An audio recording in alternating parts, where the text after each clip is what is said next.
Welcome to the podcast Blind Faith, a podcast where we explore how blindness and faith sort of interact and what happens when they meet together. My name is Mark Madavan, and it's my privilege to be the host of this podcast brought to you by Torch Trust for the Blind. In each episode, I'm chatting to a different person who has encountered or experienced blindness, and I'm just chatting about their story and faith and just life.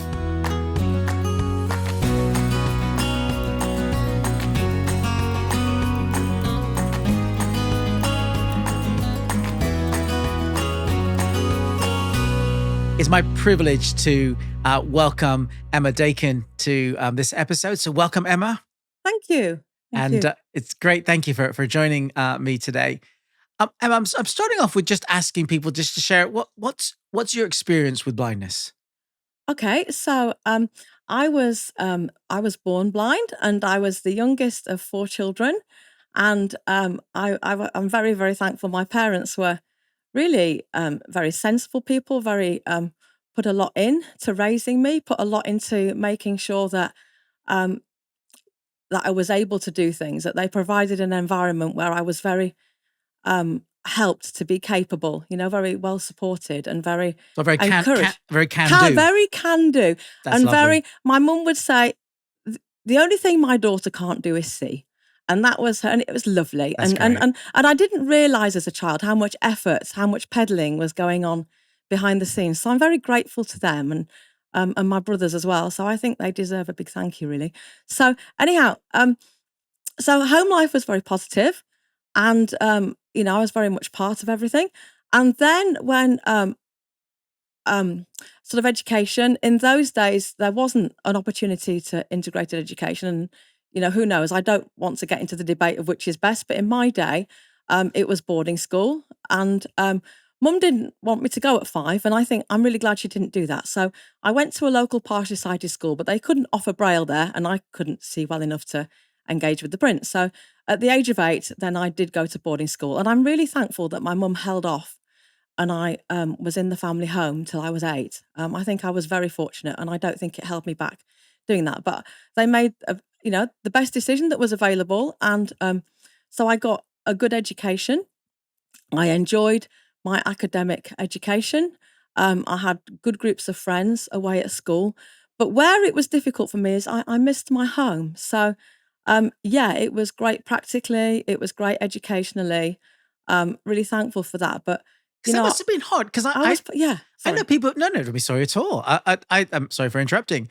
It is, but that whole boarding school, because Yeah. some things is truth is life is a blurry thing, and some people can think, well, blindness, well, you deal with your blindness, but the truth is you're in a very supportive home, Yeah. and going to boarding school is you're leaving that. I mean, I'm sure it was a supportive school, but you're leaving your home, and You're leaving your home, and that for me, that didn't suit me. yeah, And I'm quite an emotional person. Part of my wiring is that I've got very deep feelings, and I'm quite a reflective sort of person, as well as an extrovert. So I think that was difficult for me, and so who knows?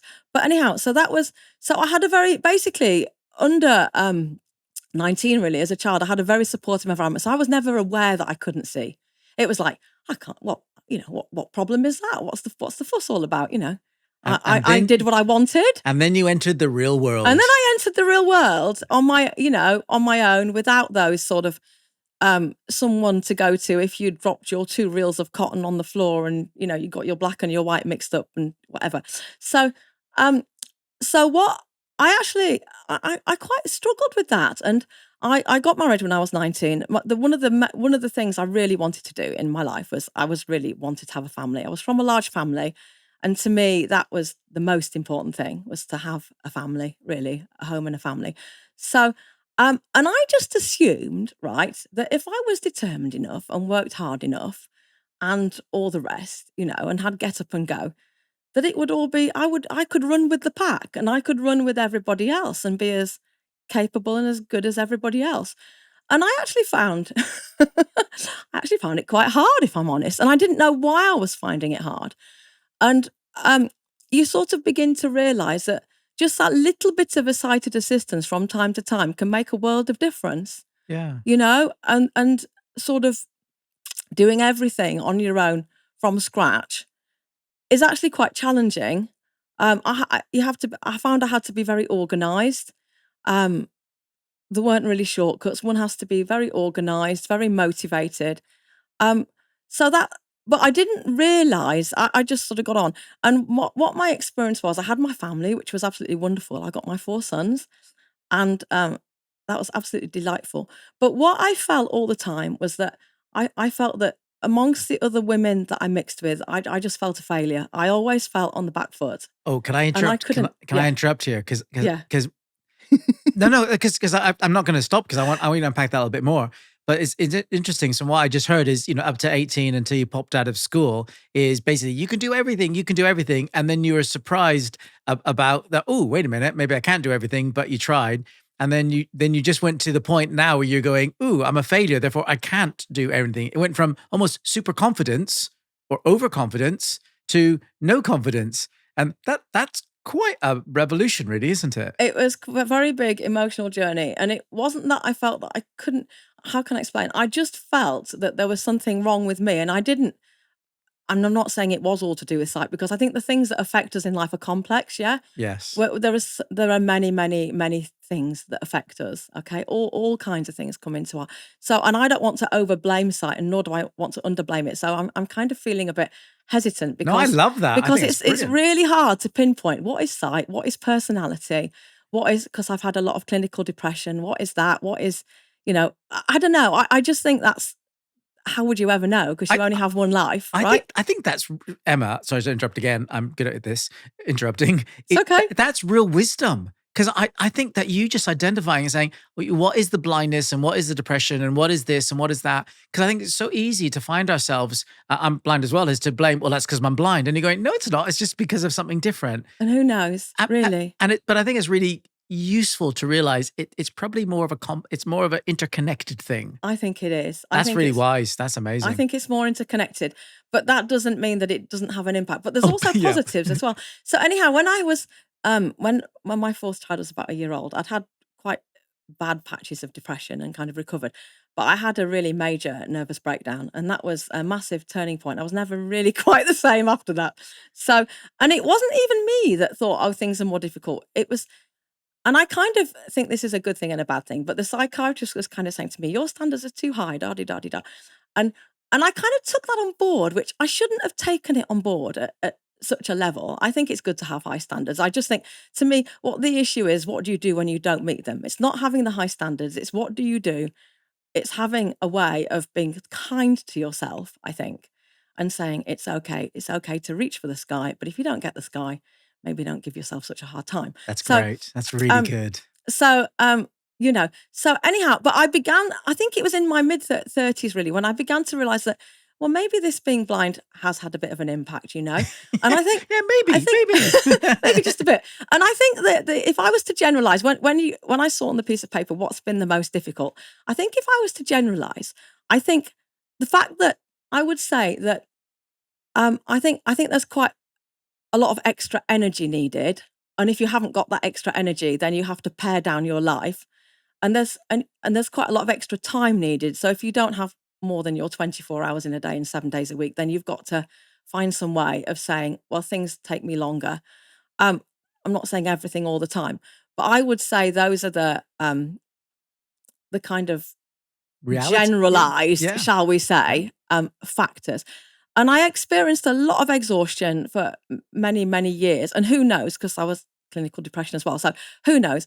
But all I can say that as an adult, and that affected my memory, my concentration. So I had this thing going on where coping with being blind and getting the best out of that is about organization, energy, motivation, concentration, and memory. And my depression or anxiety or whatever it was depriving me, if you like, of memory, concentration, organization. I needed to be spontaneous. I needed to not have to put myself under pressure to go out that day, but then I'd organize transport, which I had to do in advance. So there was all this dual kind of, what's the word, where needs are kind of opposite. I can't, Yeah. sorry, I'm not getting a good That's word fine. here, but conflicting. Conflicting, absolutely. Conflicting like Yeah. stuff. So so that was quite challenging, really. And the other thing that kicked in, I suppose as my children began to grow up, I kind of wanted to go out and go back to studying and going with doing other sort of things. And and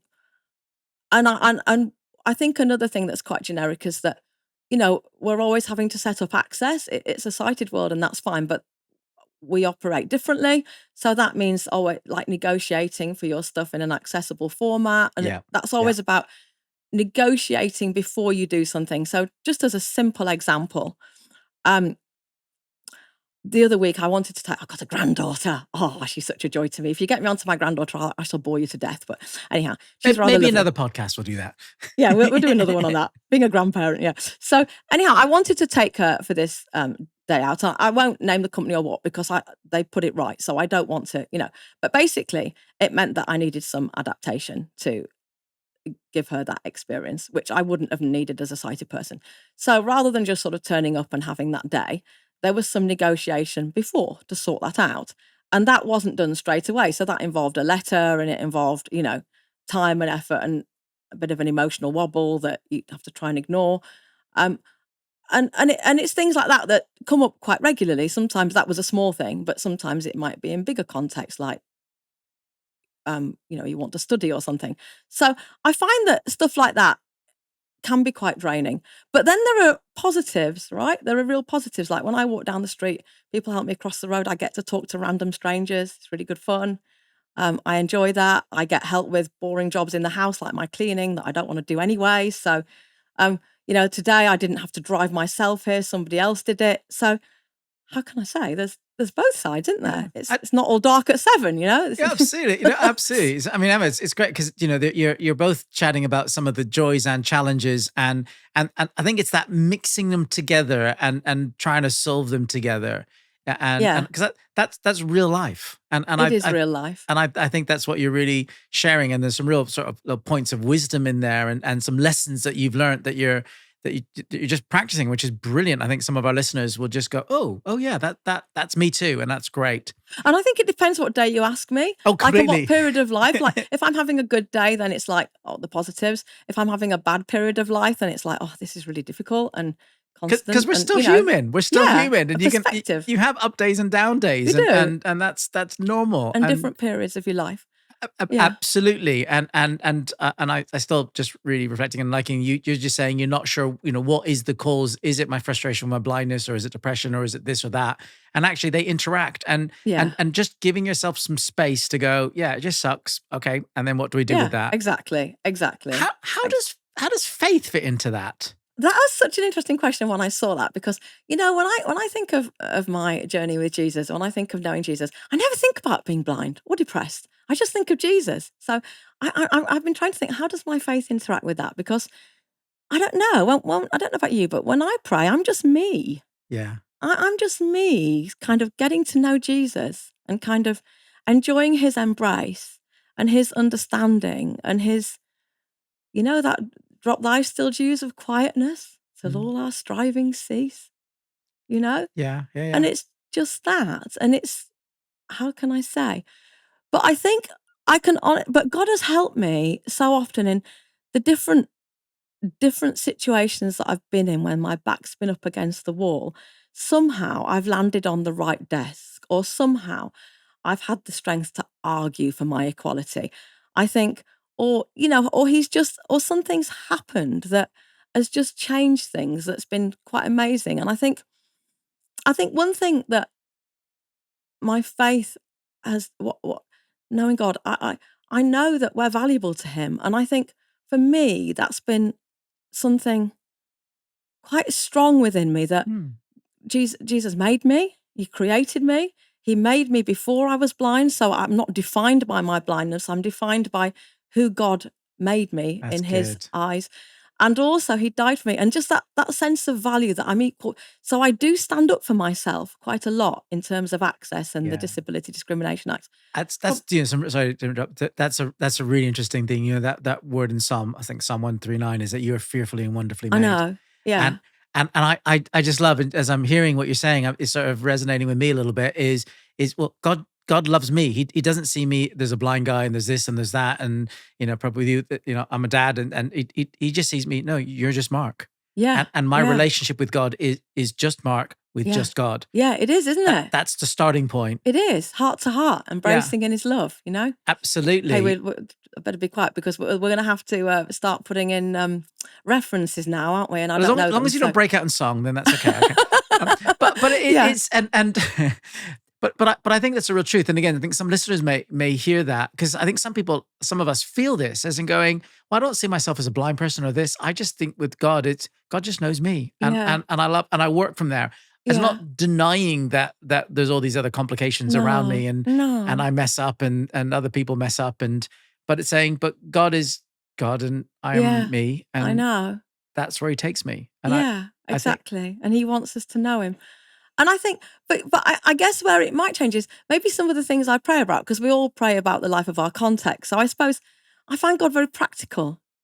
So if I drop something in the house, I might ask God, where's that then? And you'll get a little idea in your mind as to, oh, it's over there, or you put that in that drawer, or I suppose the things I talk to God about, not just those trivial things, but no, no, you know, but that's part of my life. but I've is it trivial? Because I think no, sometimes we can go, God's already interested in the big things and the important yeah, things. And I'm reminded of in the Old Testament, a prophet called Elisha, and someone lost an axe head, and yeah, he prays it, and the axe head comes up, and you're going, how many times have you dropped something and you're going, God, where is it?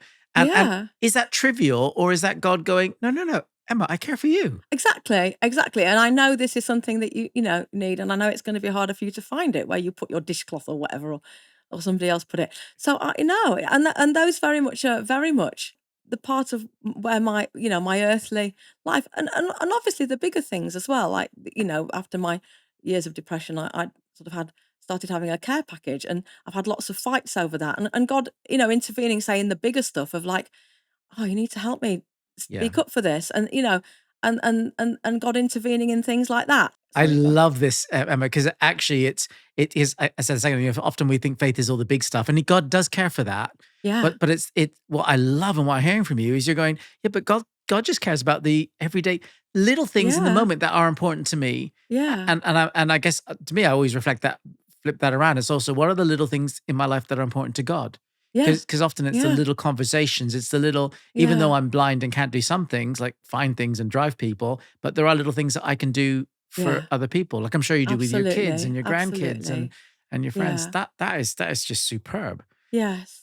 And Yeah. because often we think that doesn't sound very spiritual, it feels very trivial, and I think it's really significant. Yeah, because it's us, isn't it? Yeah, Yeah. it's us, it's real, it's just like right now, and that's where I think some of us we forget that God is actually interested and cares about the right now, Yes. and not just the big grand things and impressive things, which He does, and we do bring in prayer, but I think that I'm just really encouraged in hearing that and challenged by that, and I'm going, yeah, you're absolutely right.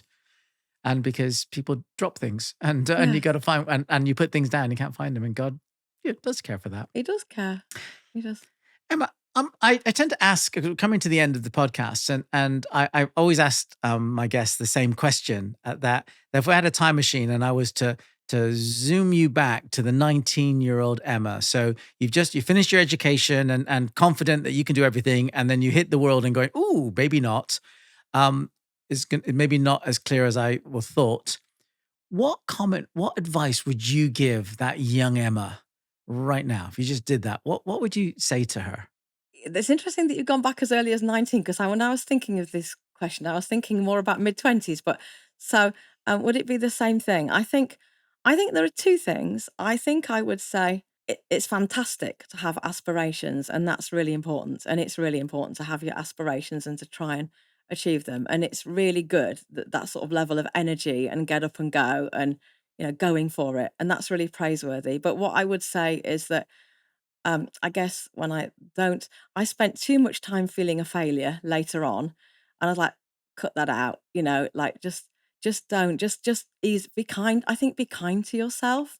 I think being kind to oneself is really important, and I Yes. think open to the emotional journey. I think it's okay. The 19-year-old me would not have been happy being sad or angry or wanted to admit that or wanted to it would have all been mind over matter. And I think to let the sadness in, to let the anger in when needful. I'm not talking about wallowing, I'm talking about acknowledging and loving and embracing and putting your arms round when we're frightened, when we're Wow. hurting, when it's not going quite to plan, when we are sick of that access war again. Um, Putting your arms around that really, and just being able to, I guess, stay with that, work through that. But also, I think there were times when I didn't hold on to hope. And I think as an older person, and again, not as a beating up kind of thing, you must hold on to hope, it's a sin. Not, I don't mean like that. I don't like that. But just, yeah, just stay with it. Just That's great. but also hold on to the future. Yeah, no, Yeah. absolutely. No, it's interesting. Several guests have been saying, like, be kind to yourself, basically, chill out a wee bit. But Yeah. I love that little phrase you said, be open to the emotional journey. Yeah. Be open And, to, and, yeah. and, and it's all the emotions in there because basically it's okay, but hold on to hope, but be Yeah. open to that. Emma, that's profound. And that's amazing. I've really enjoyed a lot of the wisdom that you're throwing buckets of wisdom and you don't realize that they are. Oh, And thank you. I'm finding that, and I'm sure some of our listeners are going, "Oh wow!" And I want to encourage you if you're listening to to listen and chat with some friends about that as you do that. Torch Trust is a great connection if you want to find out a bit more and to dig around different areas and or maybe just to journey with someone. As Torch Trust does help with that. And but I just want to come back to that. Just do the emotional journey because there's hope in that Yeah. from God. Yeah. Emma, it's been a delight, and thank you for joining me. So thank you, and I want to just thank the listeners for joining us again, and hope to connect with you again at our next episode of Blind Faith. If you are living with sight loss or support someone who is, then Torch is here for you. Get in touch at torchtrust.org.